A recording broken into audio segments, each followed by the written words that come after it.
We talked about economics in the profession through the second quarter of this year, where we're seeing volatile demand, and then we started to talk a little bit about what this all means in terms of pricing, changes to the staffing models, and the overall efficiency of how law firms operate.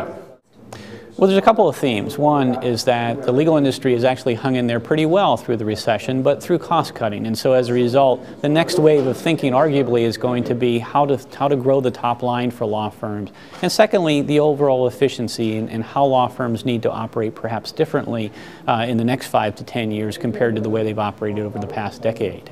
I think there is a consensus that would think that many law firms will have to change their practices. The question is going to be, what are those changes, and are those changes likely to be different from one firm to the next? I think we would suggest that they're likely to be different. Now, not radically different, but for some firms perhaps so. Yeah, what we would say is that the industry does track the overall economy, and I wish I could say the overall economy is going to move in a straight line. I think we expect to see some choppiness in terms of the improvement in the economy, with some overall improvement, and we think the industry will do as well. But we think that even as the economy were to improve, there's still going to be some real changes in the nature and the relationship between law firms and their clients. Clients have become much more sophisticated consumers of legal services, and they're going to hold the line for many of the challenges that they've presented to law firms in the past 3 years, like on pricing.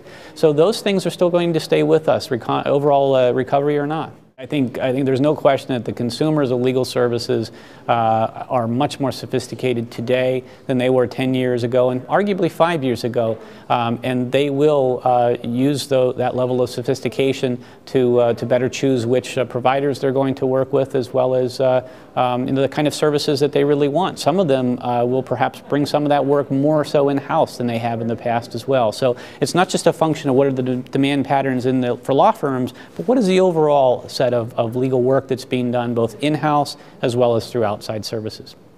Great, thank you. All right.